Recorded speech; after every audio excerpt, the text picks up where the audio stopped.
On today's show, she played Lorena Costa on the hit NBC series California Dreams. Please welcome Diana Uribe. Hey, everybody, it's Diana Uribe, and I am so happy to be here with you all.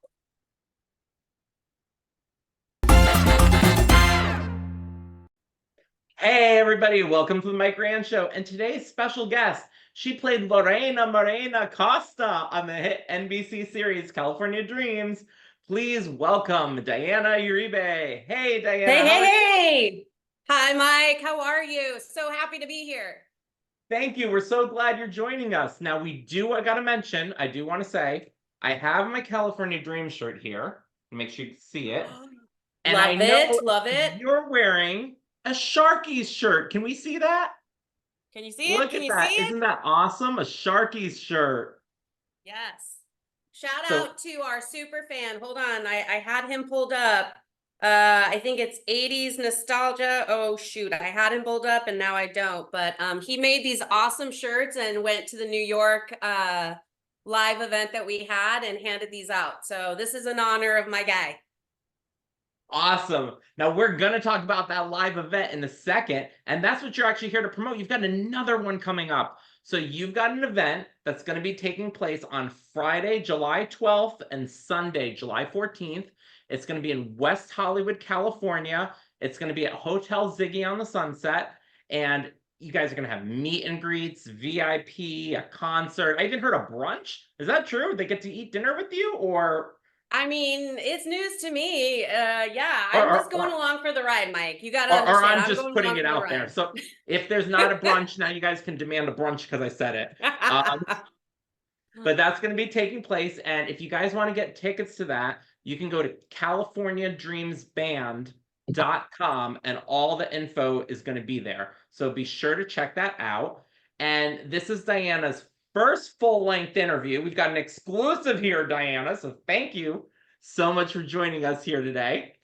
And I want to know what it was like to finally get together with everyone after all these years. Honestly, Mike, it was completely surreal. I was anxious. I was super nervous. I was like, oh my gosh, we're getting back. It's kind of like a high school reunion. And as soon as we saw each other, it was like, oh, there was a lot of screaming, a lot of hands going up, running across hotel lobbies. It was awesome. It was so great to see everybody. Haven't seen them since we wrapped practically. I think there were a couple of things that we got together to do, but yeah, no, haven't seen them for almost 30 years. So it was surreal. Who was the person that reached out to you about the reunion? How did you first hear about it? So it's funny because I am not a social media person. I just, I created an account when Instagram came out, Facebook, because that's what everybody does. And just don't post, didn't keep up on it. And it turns out I started to kind of come across, what happened? Okay, so the story is my youngest daughter actually came across a TikTok, and it was kind of like a, hey, where are they now? Before, after pictures, and our cast was on it. And there was one, there was one for me, and it wasn't me. It was not me. And I'm like, what should I do? And she's like, oh, well, you got to tell people that's not you. And I'm like, okay, let's do that. And so I kind of posted and I was like, hey, hi, everybody. That's not me, but thanks. And then after that, I started to get on my feed, California Dreams, Instagram posts. It just kind of connected, those algorithms and all of that. And then I don't know how to notice messages or private messages. And then I saw the, a little red icon. And I'm like, oh, let me click on that. And I found all these messages from like, oh my God. So Tracy, Jay's husband, had been like, hey, just reaching out, saying, hi, is this Diana Uribe? And so finally I was like, yeah, this is me. Hi, haha. And she goes, hey, so Jenny Kwan would like to get in contact with you. But the thing is I didn't know it was Tracy, Jay's wife. it just was California Dreams. And so I'm like, ooh, I don't know who you are. And she's like, well, why don't I give you hers? And so, of course, kind of the consistent person that has been credited for reaching out and pulling this together, executive producer style, is Jenny. Jenny, like, reached out, we connected. She was traveling, I was, lifing. And she just said, hey, what do you think? What, would you be interested? We're doing this in New York. We'd love to have you. And, we've been looking for you. And I kind of conferred with the family, and I was like, what do you guys think? Should I do this? Should I stay in my rock, under my rock? And they're like, no, do it. Let's, why not? And I was like, you know what? Why not? So that's the story. Jenny and Jay's wife, Tracy. And now, after the series ended, had you been in contact with anyone? Just, it was just kind of like going off. I know that Jenny and Kelly and Mike and Willie stayed in contact. They had the 3 years prior of being super close. For me, it was kind of like, okay, what's next? And just kind of living on life. And, I just we just kind of lost touch. And then we just, we saw each other once. William had a one-man show in Hollywood that he did, and then I showed up to that, and everybody's like, hey, we hugged and everything, and then we just kind of went our separate ways. Now, the big question that everybody wants to know is, where did you go after California Dreams? What have you been up to? What have Usually I we been talk up about to? this later in the show, but let's get that out of the way. Yeah. We want to know where Diana's been. It was one of those things that, for the next couple of years after the show ended, I kept plugging away. I did a few projects. I did some episodic stuff. I did a small film. I was just kind of pushing through and trying to continue to make my mark. I got pregnant, and with my first. And I actually went to an audition where they were looking for a pregnant actress. And I went, and it was really uncomfortable, and it was just a lot of work. And back then, you still had to drive. I live pretty far south in LA.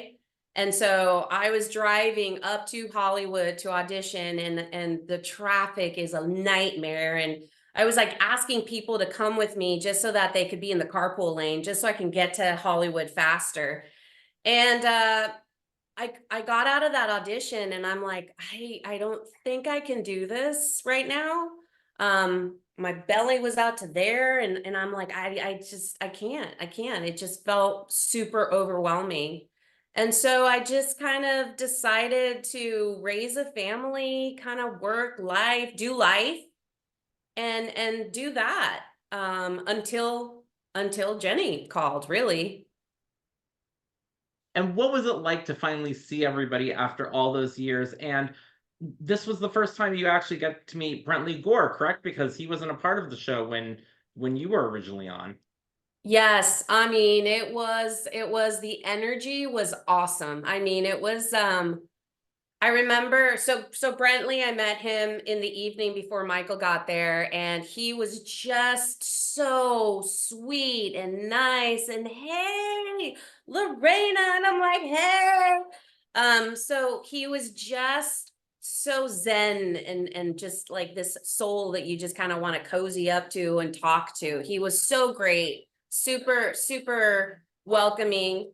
And Kelly and I caught up and realized that our lives from a kid perspective were literally duplicates. Like, our daughters were born in the same month, the same age. Our sons were born in the same month, same age. They were playing baseball. I mean, there were just a lot of parallels. Jenny, telling me about all her cons and comic and everything, but everything was just so warm and so great. And my favorite part, though, of getting together with them was right before we got on stage to for the main event in New York. We were backstage, and I took a quick little video, and I think I posted it. I don't know. I'm still not good at it. But it was like the old days, because when we would get right before to go out to the audience, we'd be in the back, and we'd be kind of huddling, and we'd feel the energy of the audience outside, and we had that moment, and I'm like, oh my God, I was explaining it to my family. I'm like, oh my God, that was like, that took me back, like portal, time warp, time machine, to exactly what it felt like right before we went out on a live audience. And it was just so awesome. So cool. And what was it like to meet all those fans that day? You got to finally see all the fans. And did you think, when you did this show many years ago, that it would still resonate with people today? That was the most surprising part of the entire experience. And I know I actually peeked and watched your Michael Cade episode, and he kept talking about the experience. And as I'm watching your episode talking to Michael Cade, I'm like, yes, exactly. It was just this very endearing, very humbling, very just like, oh my God, I didn't know that we made such an imprint on people's lives. At the time, we were just a bunch of kids. We're doing some silly things. It was fun. We're actors. We're trying to make it. Yeah, yeah, yeah. But then, fast forward to meet people and to hear what an impact the show had was really, really the part that touched me the most and inspired me really to kind of like, hey, if you guys are going to support us like that, I'm here for you. My support is all in, because I just had some great conversations with people, and I also got some very, very touching texts and messages through Instagram of like, hey, you just got me through a crappy childhood. It was just kind of like an escape. And we saw a mom and a son come from Tennessee, and they jumped, they had been there for hours, traveling just to come and see us. And her son was like, oh my God, my mom introduced me and I love your show. And just like shocking. It was really an emotional experience that I did not expect. I did not expect the impact, and I love it. I love the energy that came off of that day. Now, on the show, Lorena wasn't actually part of the band, but she did at one point become the co-manager of the band with Sly. So I Yes. want to know, at these reunions that you guys are at, is Lorena and Sly both up there singing with the band? And if you were, who's the better singer, you or Michael Cade? Well, I did steal the microphone from Sly during our reunion show in New York, because he got up there and he started singing Jovi, and I'm like, oh, not to be outdone. Let's go. And so I did steal the microphone, but I'm thinking, just throwing it out there, I'm thinking we leave the singing to the band. You know. What were some of your favorite songs that they performed? Um, gosh, I am terrible, so I admit it right now. Disclaimer, I have the worst memory. I have the worst memory. Everybody makes fun of me. So I do not remember titles, songs, or even artists for that matter. And sometimes I don't remember people, and I honestly I apologize in advance. It is not on purpose. So but I love the dance songs. Anything that gets me moving, like that's the part that I really, really is not, a character. I am all about the dancing. And over the years of me lifing and doing my thing, I have been the first one on the dance floor, the one that grabs the CEO, the CFO, and just kind of like, let's go, all my friends know. So yeah, I just love anything that makes me move, because I usually can't stop. Now, was California Dreams your first acting role, or did you do other roles before that? I did mostly commercials. I started in commercials, Spanish speaking commercials, so I'm fluent in Spanish. And God, it was mostly episodic work. It was my first and only series regular. For a series, I just did episodic stuff, you know. guest starring roles. Met a lot of cool people on the way, just some small parts in movies. I met Quentin Tarantino at an audition, and he was so awesome. I didn't get the role. It was for ER. I didn't get the role, but what was so cool is God, I can't remember the story. Maybe it's in my brain, but kind of one of those things. He remembered me from the audition, and so he asked, "Hey, like, why don't you read for this part?" And I got a part in one of his movies, and unfortunately, didn't didn't get all the scenes on there, in the final product. But he was the nicest guy, and I just have all these memories and these experiences with people along the way that I really appreciated. So. How did you get cast in California Dreams? Do you remember? Just the typical, like, showing up, with my sides and going like with everybody else. And it's funny because, all the early years, you saw the same faces, in the room, people that people that are now still continue to act, America Ferrera, everybody, like, we're all in the same room practically in every, I mean, hey, I don't know if you know, but we kind of fit a mold. Hey, they needed a Hispanic girl. I'm there. So so it was one of those things that you just, you show up, they write the character they need, you fit the mold, you start reading, and then you go through the layers and layers. And I showed up with my boots, which is not a character thing they added. They literally create, like, the costume for Lorena came because I showed up to the auditions with boots. And so, yeah, just went through the process, did network, and got the call. And yeah, I was really excited. Had you watched the show before you were on it or no? I don't think I did, actually. Sad. No, it was one of those things I just hadn't caught. And now also I want to know, how did it feel for you when you came on the show, you being the new girl, and also Aaron at the same time as being the new guy on the show? How did you guys adjust to being the new ones on the set? How long did it take until you fully felt like you were part of the cast? 5 minutes. And I know that that sounds super cheesy and maybe not true. But they were wonderful. I mean, I think they also understood how difficult Aaron and I, what a position we were coming in. And they were so welcoming. And, I'm sure Michael didn't give us any kind of leeway. As soon as we walked in, he probably played some prank, made us super nervous, made us forget our lines, and we were sweating bullets.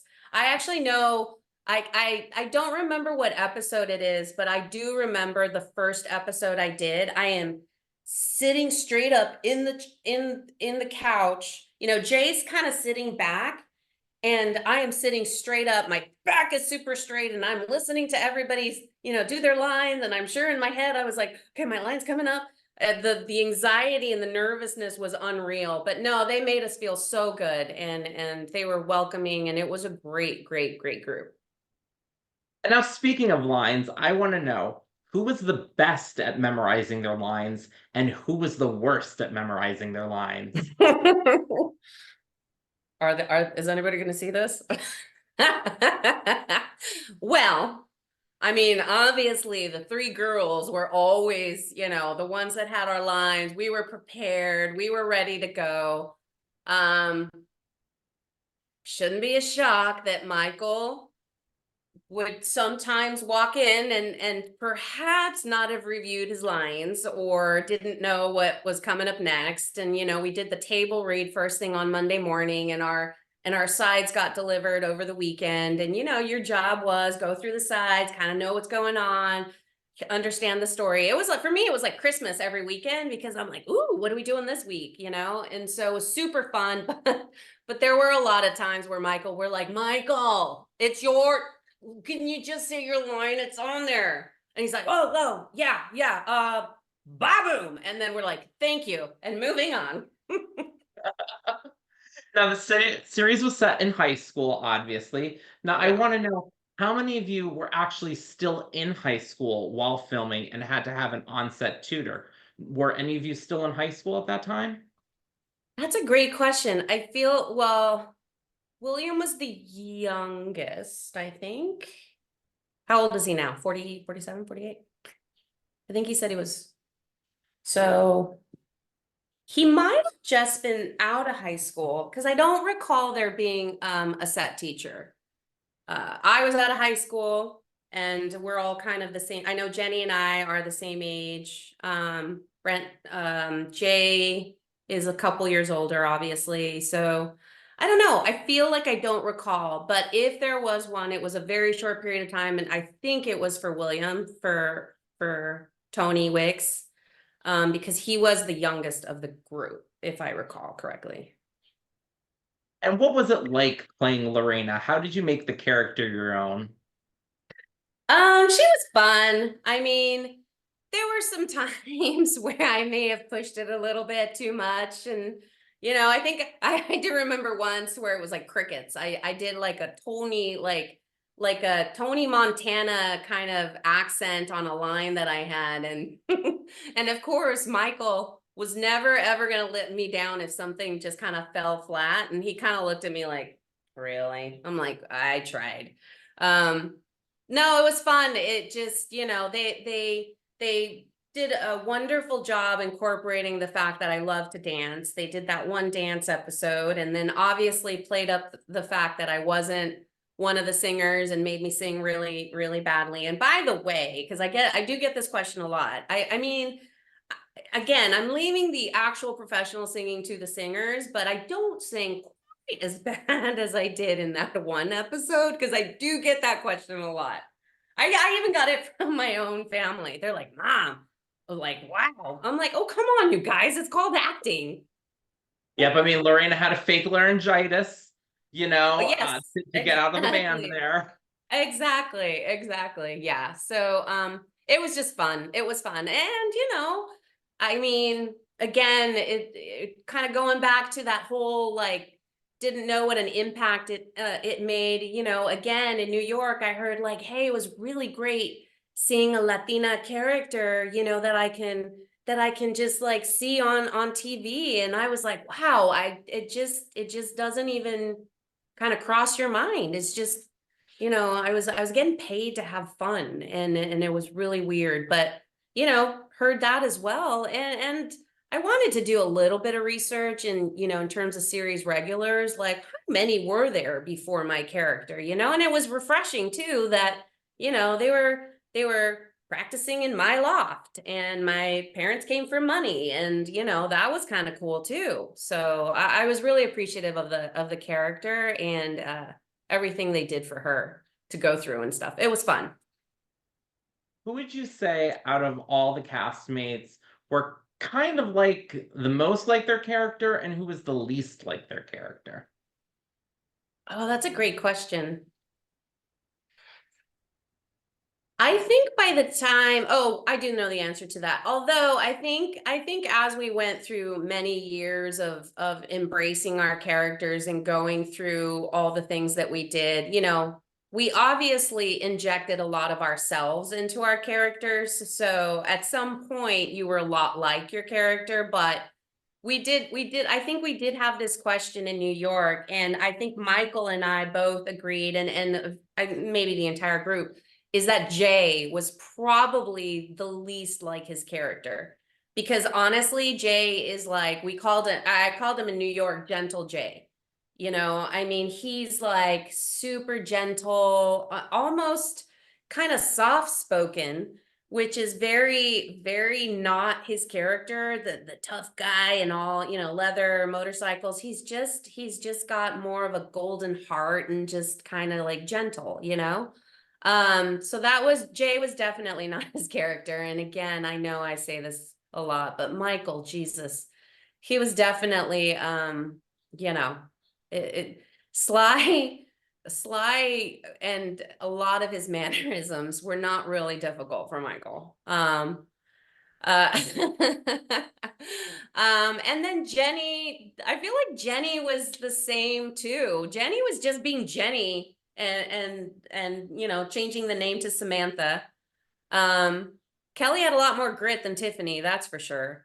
Kelly's resilient, and so she's definitely got a lot more a grit, and Willie, he was just silly and on the show, and just kind of a silly guy at heart. Although I have to say, I don't even recognize William James Jones anymore. I saw his episode with you, and like I was even inspired when he talked about like volunteering at the church and learning and realizing that he really wanted to learn about, talking to people that wanted to talk to him. That was amazing. Like I learned so much off of that interview of yours. So I was really appreciative of that.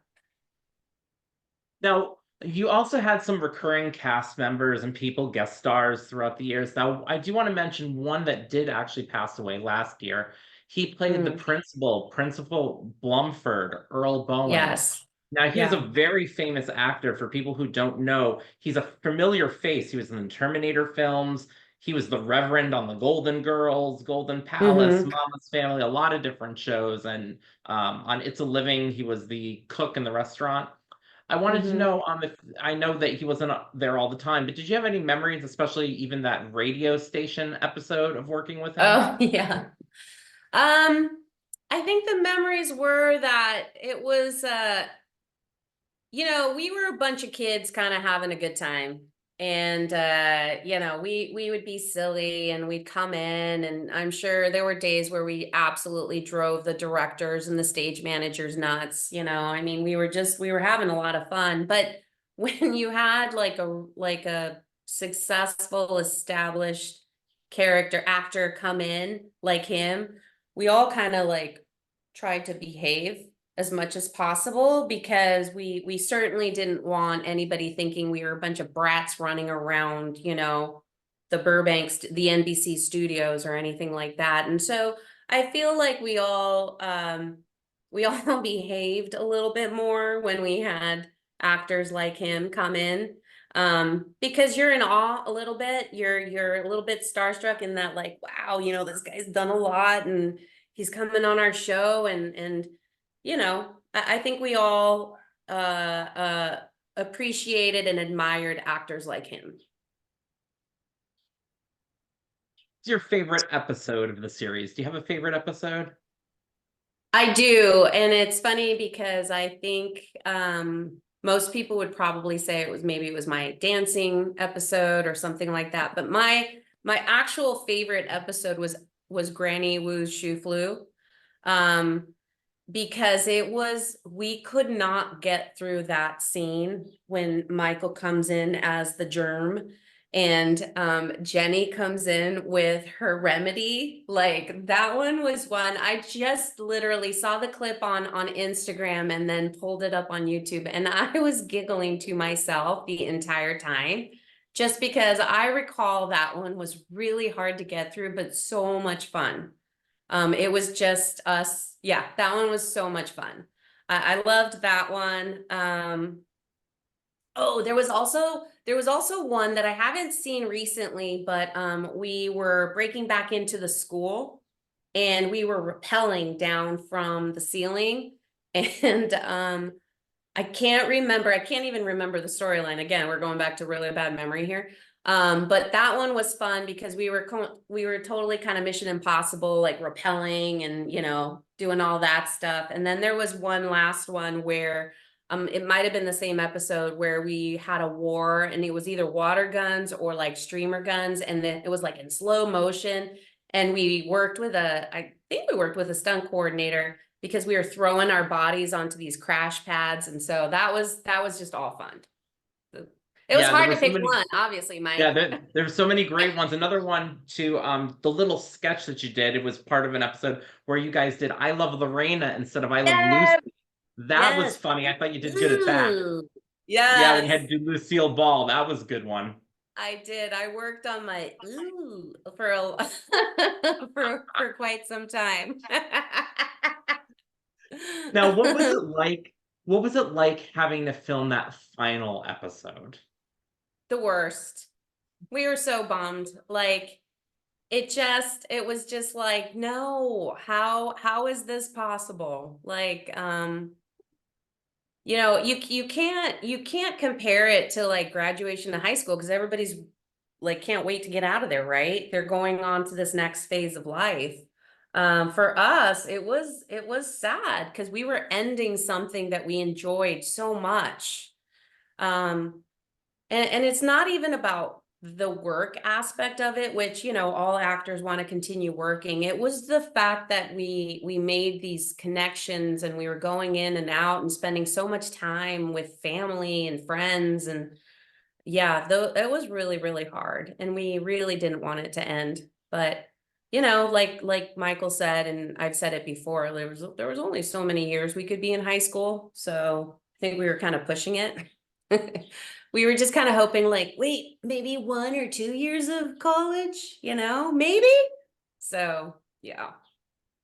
Now, if maybe perhaps one day, I don't know, somebody out there comes up with a California Dreams reunion script and do a little 2-hour movie or something, would you be I on mean, board for that?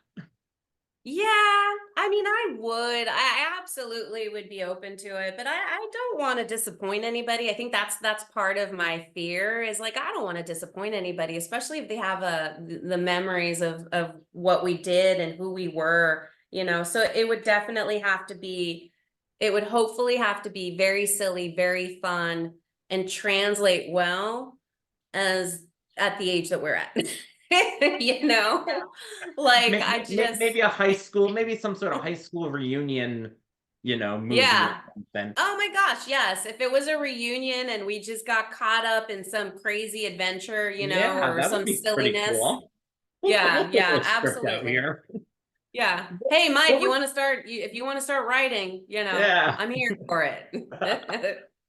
What would you say are maybe 3 fun facts about yourself? About myself, um, I love to play volleyball. That is like my current obsession. So I love to play volleyball. I don't know if it's very fun, but I'm apparently an extroverted introvert, which means I really kind of like to be by myself and be home and be introverted. But when you get me out, watch out. There's that. And the third one, I don't know. Um, that one's tough because the funny thing is I tried to prepare for this question because I saw you ask it to somebody else and now I'm not prepared. I don't know. I don't know. I'm gonna go with volleyball, extroverted, introvert, and I don't know. We're gonna go with two. We're gonna stick with two. And if I come up with something by the end, maybe I'll just throw it in there. Like, I got it, I got it, I got number three. I just, you know, there's a part of me that feels I'm not really that interesting, but we'll go with two. Okay. One thing you can't prepare for, though, is the lightning round. Oh So, yeah, I got so this. I now, got but this. you got a little bit of experience because Lorena kind of said what was hot and what was not on her radio show. Yes. So this is a Yes. little bit similar. You're going to kind of tell me Okay. what you think is hot and not here. I'm going to All give you right. a couple things. You tell me which one you prefer. Okay. I'm So, ready. would you say you're more a little bit country or a little bit rock and roll? Can we put R&B in there? We can do that if you want. Okay, well, first choice would be R&B, but I'll go with rock and roll because, yes, rock and roll. Okay. Beach or pool? Beach, beach, beach, beach. Would you rather have a reading list or a playlist? Playlist, hands Lemonade, down. lemonade or iced tea? Lemonade, Beverly Hills 90210, Melrose Place, or Models Inc. Melrose Place. Would you rather make a wish when you're blowing out candles, birthday candles, or wish upon a falling star? Falling Star, because they're less, you know, less available. Hat or sunglasses? Sunglass. Oh, wait. No, I'm gonna go with cap. I'm a baseball cap kind of girl. Strawberries and cream or peaches and cream? Strawberries and cream, for sure, hands down. Roller skating or skateboarding? Roller skating, because I cannot skateboard to save my life. I've tried. Escalator or elevator? Escalator. Would you rather visit a castle or a haunted house? Ooh, Castle. And finally, Saved by the Bell, Saved by the Bell the college years, or Saved by the Bell the new class. I'm a traditionalist, Saved by the Bell. Okay, awesome. Thank you so much for joining us here today. Thank you, Mike. Thank you so much for having me. I really enjoyed it. Thank you so much for inviting me. It was super cool. You're welcome. What would you like to say to all the fans who are watching here today? I'm gonna plug it again. California Dreams in July, July 12th and July 14th at Hotel Ziggy. I don't have the website. I think you do. But we would love to have as many people come out, sing the songs with us, dance a little with me. You may see me out on the dance floor. Would just love to see everybody have a great time. It's just going to be a party. That's all. So I would encourage and invite everybody to come out and visit us and see us in July. Yep, so it's CaliforniaDreamsBand.com, Friday, July 12th and Sunday, July 14th. So be sure to check that out, get your tickets there. And how can everybody keep up with you on social media? Yeah, so my handle, is that the right word? I'm telling you, Mike, don't embarrass me. I don't know this. Everybody makes fun of me. It's Fitzy Fam of 5. Feel free to message me. I mean, more than anything, we'd love to see everybody out at the show and again, appreciate everybody's support. Love my Sharkies t-shirt from our super fan. Yep, there it is. And again, thank you to everybody for the wonderful, kind things that I've heard over the last few months from coming out of under my rock. And we'll put up those handles at the end of the show as well as mine. Here's a million of them that I always got to go through. I am on YouTube at Official Mike Rand, at The Mike Rand. You can also listen to this on Apple Podcasts and SoundCloud. Plus, you can follow me on Facebook, Official Mike Rand, on Instagram, at Official Mike Rand, at X, MikeRand.com, like the website, MikeRand.com. So I'm out there. No excuses to not get in contact and follow me. There's plenty of ways, just like when I don't get invited to my high school reunion. Okay, there's ways to find me. No excuses, because I'm gonna go to the Dreams. I'm gonna go to the Dreams reunion instead. That'll be a better reunion to go to. All right, thank you again for joining us here today.